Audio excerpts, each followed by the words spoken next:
The following is a presentation of the Missouri Sports Network.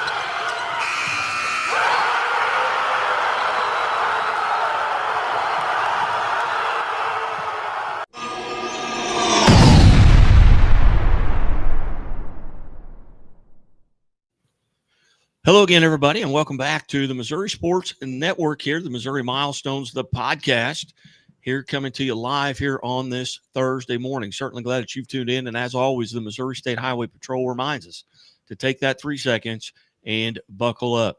MissouriSportsNetwork.com, where everyone has a home field advantage. We go 160 miles north, almost due north, of the studio here in Bolivar, Missouri. We go to Harrisburg High School, home of the Bulldogs, and we welcome in Steve Combs and Kyle Fisher, both members of Harrisburg's community for a number of years. Coaches, thanks so much for being part of the show today.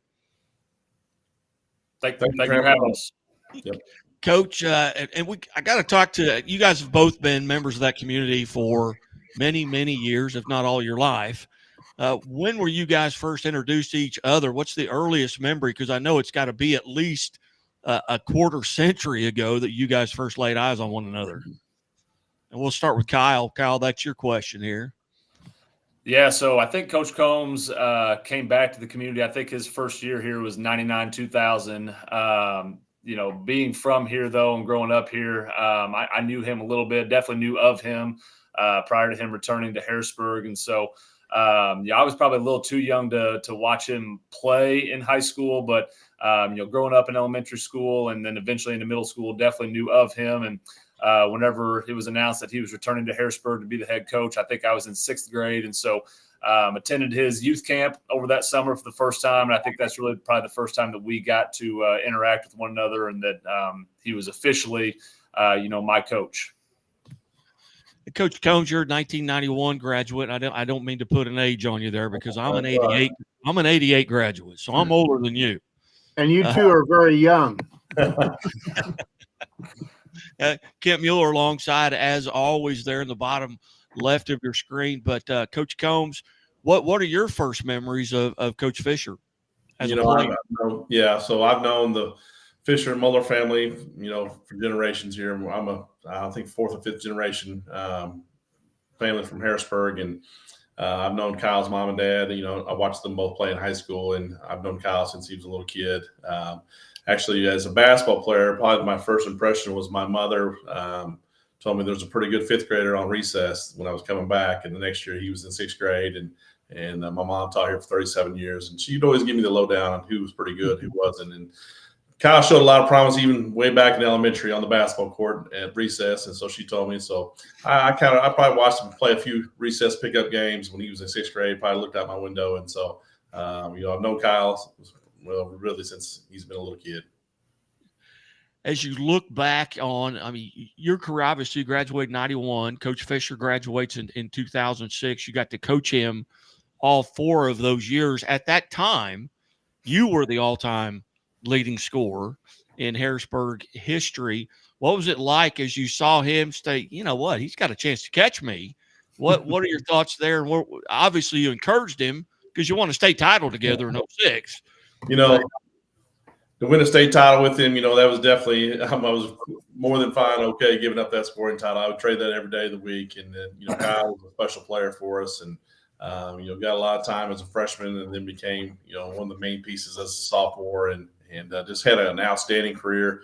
We're not huge stats people around here. I think it took us forever to even figure that out. There may be even question whether he got 1997 or 2000. We're not 100% sure on that. But, the big thing is he got to host a big flag and he was a heck of a player. And I was glad I got to coach him. Take us back to that 2006 run. You ended up defeating, I believe, Marionville in the state championship that year. Take us kind of through that run on your way to that state title game. Really that's almost like a 4-year story because, Kyle's freshman year, we were able to get to the Final Four for the first time in my career. And, the first time for a long time in school history. And ended with a fourth place finish. In the next 2 years, we had two outstanding teams. We had probably the best team in the state his sophomore year. Got upset in the quarterfinals to the eventual state champions, which, they were a great team as well. And, just kind of lined up the state title game in the quarterfinals. Next year, we were, 27-0 in the district final against another team that's 27-0 on their court, 2-1, ranked number 1 and 2. And so really thought maybe we missed our boat. We had just outstanding teams those 3 years in a row and came back in Kyle. We knew we had Kyle, but everybody else was kind of unproven. A lot of kids that graduated. We had some kids that, maybe had some starter roles, but one of our lead guards got hurt during fall baseball that year. And so we were unsure about that and had a bunch of kids that had played some as sophomores off the bench and decided that, they were going to step up. Had a couple seniors that never had big roles that stepped up. And really one of those rides you kind of thought, like I said, thought you missed your window, but just had a magical season and just caught – we were good all year and just became great the last 2 weeks of the season and just went on a magical run. I think we knocked out, I don't know, Kyle, probably 4 or 5 top 10 teams on the way to a state title. And it was just just a phenomenal way to get that first state title in Harrisburg history. Well, you knocked off a Tipton team, who I'm sure is quite the rivalry with you guys up there right now in all sports, and then Canton, then West Platte before you got to Marionville in the state championship game. Coach Fisher, what do you remember about that run? Yeah, Coach Combs kind of covered pretty much all of it. The thing I remember was, he alluded to it a little bit. My junior year in 2005, we lost to Salisbury at Salisbury. We were ranked 1, they were ranked 2, both of us 27-0. We lost them by 2 at their place in the district championship game. We didn't have really a whole lot of history with Salisbury up until that point. And then, when you have a game of that magnitude and that, just that much riding on that game, that kind of created a little rivalry right there. And so going into my senior year, we knew they were kind of the team that we were going to have to get by. And we played them early in the season at the MFA shootout at Mizzou Arena. And it was a good game. We lost by 10 or so, but it was one of those games that kind of gave us the belief that, okay, we can beat this team. We knew we were going to see them in districts, hopefully. And, that was the team we had to get by. Played them in the district championship game and got off to a great start. And the thing I remember most about that game was just how big the crowd was, how great our fans were, and Salisbury's fans. We had both towns just really showed out. Pat Glasgow's gym, standing room only. And we were able to get by Salisbury, who I think at the time was number 2 in the state. And then we went on to beat Tipton, who was 3, Canton, who was 4, and eventually, like you said, knocked off West Platte in the semifinals. And then Marionville, they weren't number 1 in the state, but if I remember right, they were the defending state champs. And so in a way, they were kind of the top dog that we still had to get by. And it was if you look at the scores from our run there, we're scoring in the 60s and 70s most of our run, and then we got to Marionville and they slowed us down and tried to grind it out, and that's just the way that they won a bunch of games back then. We were fortunate enough to score just a few more than they did and hang that first flag, and just a lot of special memories from that year and from all 4 years, and just a tremendous time for the school and community here in Harrisburg. And Guy, I'll just add to that title game. I think Kyle had 42 that night, and that's the night he passed me as the all-time leading scorer. I believe that's right, Kyle. District title game, yeah. District title game. Salisbury. That's the night he passed me and had 42. And yeah, I think he had 20 of our first 22 points, and the other 2 points he assisted on. So kind of put us in his backpack and took us to the promised land that night. So it was really a great performance by him. Yeah, Coach made the comment to the radio afterwards that he wished he'd known how many I had. He would have taken me out earlier, so I wouldn't break his record that night. Yeah. Now you mentioned Salisbury and Marionville, and I'm president of the Springfield Area Tip-Off Club. Mark Fisher, long time. I think he was at Salisbury, but was he on the bench in any of those years? You guys matched up with him? I don't believe so. Is Mark is he the guy who's been AD down in Springfield for a long time? Is that the Mark? Yes, sir. I don't believe so. He was not on the bench then, no. And Ted Young, Marionville, was Ted Young at Marionville? Oh, yeah. Ted Young. So the great story about that one, Ted, of course, he's just a defense guru down there. We knew he was going to slow us down. And the crazy thing is right before the Final Four, the West Platte game, Kyle had got food poisoning and spent the night in the ER, just sicker than a dog the whole night. Came in on some adrenaline and played a great game, the semifinals. But he got we got knee in the thigh, and so he was in the semifinal game, the last 2 minutes of the game. Probably should have had him out of the game already. So the next day we're playing the state championship game, and Kyle's battling, food poisoning, dehydration, contusion to his thigh, couldn't move very well, and that probably played a little bit to our advantage. Of course, Ted didn't know any of that, and he slowed the game down, and Kyle didn't have a whole lot in him. Still had 20, but if it had been an up and down game, I'm not sure if he could have made it through it. But I'm sure he would have. He was a warrior, but that kind of played right in our hands. That we kind of had a slow down pace, and all you got to do is win it by one, and I think we won it by 2, 42-40, and just a great last game. As you look at going back to that point and those moments, and Kyle talked a little bit. I'm sorry, Coach Fisher talked a little bit about breaking that record in that game. Do you remember what that shot was, or what was the circumstances around going over? And were you aware that you were going over at that point? I'm not exact. I still, to this day, am not sure exactly what it was. I think we may have gone back and watched it, later that year and figured out it was a free throw late in the game. I knew going into the district tournament that I was, around what his record was, but at that time you're not thinking about trying to break a scoring record. You're trying to, think about win one more game and get to keep playing your senior year and not have your career end. And so. I knew I was close, but didn't know the exact number that I needed.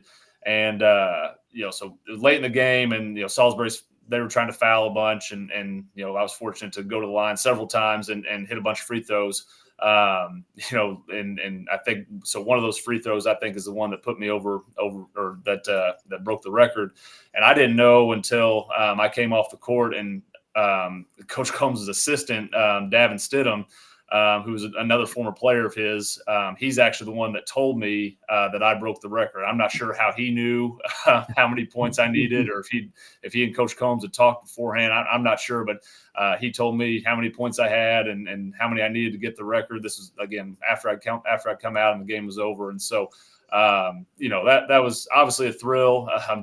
It didn't compare to winning a district title and, eventually, of course, the state title in your senior year. But nice little cherry on top for sure. You bet. I know Kent's got some kind of historical questions because you guys are connected in so many ways. There's so many other people on that list. There may be 12 or 15 of those gentlemen on that list that you either played with, coached, and in both cases coached and played with. But Kent, I know you've got a couple questions. Well, the list is long enough that, and I have to work off of some notes here. But it's incredible. I don't know if I have seen a situation where there are so many connections between people. And just to kind of chronologically, the way I see it is that, okay, Steve, you played with Todd and Travis McCubbin, who both scored 1,000. They're on your all-time 1,000-point list. And of course, while you're doing that, you set the school record, and then Steve, you come back to coach, and you coach Kyle Fisher. He breaks your record, but he's not the only 1,000-point scorer you coached. I believe there's also Austin Mueller, Corey Villa, Brock Sublette, Jesse Gilbert, Tyler Akins, Derek Forbes, Josh Proctor, Brendan Gray, Tyler Rasmussen, and Taylor Perigo. And in that, I think you won 2 state titles with those guys. And then Kyle comes back to coach, and Kyle, I think you've coached 5 to 1,000, including 2 of Steve's sons. So I mean, the circle just keeps going around and turning and kicking out more high quality players. Some of those names? Tell us about a few. So the McCubbin boys, course, play with them. With their dad, Don, is also on that list. Right. He's one of the leading scorers, and his records. We were always wondered if he was one of the leading scorers. We try to to verify all of his information. Of course, Kyle's got some cousins on there. The Austin Mueller is a cousin. Aikens are a family friend. I'm not sure to the Blakemore, Fisher, Mueller if they're all related as well too. But yeah, there's a lot of kids that are a lot of families, a lot of good families of basketball around here, and they've all produced pretty well. And so yeah, it's been we've been blessed with great players who like to work hard, and Kyle's probably got some more connections he can talk about there too. Yeah, you mentioned a bunch of those names, and Coach Combs mentioned the 2003 team earlier, kind of the team that started that big run in the mid 2000s. 5 of those players, I believe, were on that 2003 team. Tyler Aikens was a senior. Austin Mueller, Jesse Gilbert, both juniors. Brock Subble was a sophomore, and I was a freshman, and so. It had kind of unusual to have 5 1,000-point scorers on one team, and then we had 4 of those guys back, everybody except for Tyler that next year, and pretty unusual to have that many 1,000-point scorers on a team, and you mentioned several names. That's a trip down memory lane there. And I played Josh Proctor. You mentioned him. He was kind of the other lead guard on our 2006 state championship team, and Taylor Perigo, and was just a sophomore on that team. And there's a lot of good players on that list, and there's guys that took kind of different routes to get there. Corey Villa. You mentioned him. He basically scored his 1,000 points, and Coach Combs, correct me if I'm wrong on this, but he basically scored his in 2 years.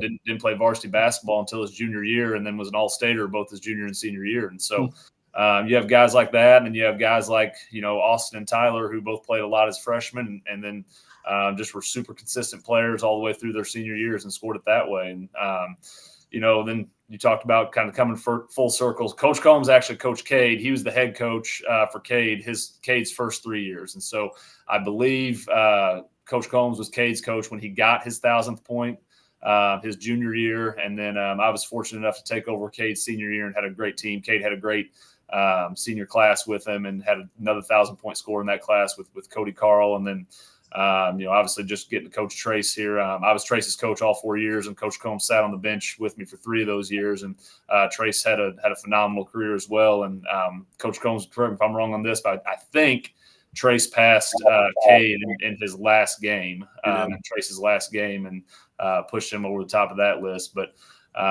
man, a lot of great players on that list for sure. And we've had a lot of. Harrisburg's always been a big basketball community. In the last 25 years here, we've had some outstanding players go through. Just to highlight a little more on Corey Villa, he had 48 points in the state semifinal game his senior year. I think he's second overall as far as in the Final Four game. And if I'd known and he's tied for second. If I'd known I'd left him in a little longer, so he got the second place by himself. Is it second or is it first place? I think it's second. I can't remember. But yeah, he hit 48. Yeah. So. I think it's second. I think he has the all-time record for maybe free throws made in a Final Four game. Yeah. Well, with the family connections that you described, I can only imagine how competitive out on the driveway pickup game after Thanksgiving dinner was. Yeah, we're not even talking about the leading scorer. The leading scorer, we're not sure. Is Kyle's mom, Gail, who was a 3-time All-Stater, and she is the all-time leading scorer on the girls' side. And we're not 100% sure on her points because that was back in the 80s. But yeah, she's the all-time leading scorer and arguably the best ball player of all time in Harrisburg history. She was phenomenal. So Gail on the other side. Very good. Well, I've had the great pleasures. We go around, the state interviewing, girls from Webb City. I got to visit with a young lady graduated Marshfield, played at Kansas and at Mizzou, and now she's a prosecuting attorney in Northwest Arkansas. So if you're going through there, don't speed. Went to visit with a young lady who's a doctor out in Charlotte, North Carolina now. So the success of people, and it goes back to a lot of what you experienced in the team sport in basketball. And this next question, and we've just got a couple left. I don't want to keep you all day, although I could. But We'll go back and we'll start with Coach Combs. I'm going to ask both of you the same question. But, Coach Combs, if you could go back to that, let's say 1987, your freshman year, and give yourself some advice based on what you know now in 2025, what advice would you go back and give yourself what you know now? Yeah, that's a great question. It just, a long time ago, we had, a couple of years there, I had some tough losses in, quarterfinals and district final. I had a coach, Dan Bachmeyer, who ended up coaching the girls here to a couple state titles at Harrisburg. And him and I worked together early in my career. And I was really down about those two big losses and thought, it was just devastating. And he's like, man, you just got to enjoy the process more than the outcome. You got to enjoy the ride. And, that's always been, it rang really true with me. If I could go back to, 1987 until that freshman that, I was on the Final Four team my freshman year too, starting guard, and just to enjoy every little bit of the process, because the end goal is great. And I've got a lot of trophies sitting back here of a lot of accomplishments, but man, the relationships and that I build with these guys and girls and just all my students I've had over the years, and just to enjoy the little moments a little bit more, because it's the process that you really got to enjoy, because it's, the wins and losses, I can't tell you how many games I won as a career or how many games I lost, but I can tell you how proud I am of all my former players and all my teammates that I played with, and how great they've done in those relationships, and just enjoy the ride, because snap of fingers, and it's all of a sudden, instead of being that 14-year-old freshman, now you're that 53-year-old superintendent, and it goes pretty quick. Coach Fisher, same question. If you could go back to that, 2002, 2001, freshman, eighth grader, what advice would you give yourself based on what you know right now? Not to be boring, but I mean, Coach Combs said it, just to enjoy the process and, enjoy the practices that you get with your teammates. Enjoy the time you get to spend with your teammates, your coaches, because for 4 or 5 months out of the year, and then a couple months out of the summer, that's your family, and you get so close to those guys. And I was fortunate enough all 4 years of high school to just be part of super special teams, with guys that I still talk with daily and still see daily, and a lot of guys that are still big parts of our community here. And as head coach, I'm going into my, I think, 9th year now as a head coach, and 16th year overall as a coach and as an educator. There's each team, is special in its own way, and you form different relationships with different players on different teams. And I think Coach Combs would agree with this statement. Coaching last year's team, we came up a little short of the ultimate goal. We had a great year, really good year, and a special year, and 24-win team, lost in the quarterfinal to a great Canton team on their floor. But that was a season that just because of how close those kids were, and how close he and I both were to all those kids. He coached a lot of them since they were in 3rd grade, because Trace and his group, coming up as seniors, he coached a lot of those guys since they were in 3rd grade. But that was a team that, I'll remember forever. We may have team. I may have a team later on in my coaching career that, that goes farther than that team did, or, wins more games. But I don't know if I'll ever enjoy a season as much as I did last year with how connected that group was, how great of kids they were, and how fun they were to coach. So it's just things like that. And Coach Combs, we kind of talked after the season. He said the exact same thing to me that he just said to you guys about enjoying the process, and because you're not going to win a state title every year. You're not going to go to the Final Four every year. And so enjoy the process. And that, last year was just such an enjoyable year with how much the school got behind that team, how much the community got behind that team, and just how just how great of a year we had. I mean, it was one of the most special seasons in Harrisburg basketball history. And that's saying something, because we've had a lot of special seasons around here. But and so it's just things like that. And I think, knowing, understanding that last year about enjoying the process and just enjoying the the time you get. That's something that I would have loved to have known when back in 2003, whenever I was a freshman, because that was a fun year as a freshman going to the Final Four. But those next 2 years with those heartbreaking losses, I wish I would have enjoyed the process a little bit more, because those were really fun teams as well. But that's something that I always think about each year. Well, gentlemen, I've known of you, both of you, for a number of years, just based on what I do. But it was truly an honor to get to visit with you and look you in the eye. And, I've always said, people have asked me why I do this. I said, well, I see a lot of stats. I see a lot of numbers. I see a lot of things, a football Friday night. And quite literally, I'll get 7,000 or 8,000 text messages. But I never get to look somebody in the eye and get to experience their voice and hear them and hear their pride in what they've done and what they've accomplished and their enjoyment and being able to pass that on. But it truly has been an honor to visit with you guys today. And thank you so much for your time here on the Missouri Sports Network. Thank you guys for having us. It was fun. Yeah, you're always welcome. Come up see us sometime. We got a great atmosphere, and we seat about close to 2,000 people in our high school gym, and we got a couple of really cool events. So if you ever want to come watch some basketball, there's a place to come up and watch, and we'd love to have you guys. Guy, Kent, thank you so much for having us on. Well, thank you. Have hospitality room, and scoreboard guy will travel. Good one. Very good. Gentlemen, thank you so much. You're watching the Missouri Sports Network at MissouriSportsNetwork.com, where everyone has a home field advantage. We appreciate you tuning in. And as always, the Missouri State Highway Patrol reminds us to take that 3 seconds and buckle up. It's 3 seconds that could save your life. Be safe, be smart, and be here tomorrow. There's a reason Chevy is called the heartbeat of America. A heartbeat strong, steady, unwavering. Like the people who keep this country moving. Doing what they do best. Helping neighbors, pitching in, getting it done. For them, only America's most dependable truck will do. And every Chevy truck, like every Chevy driver,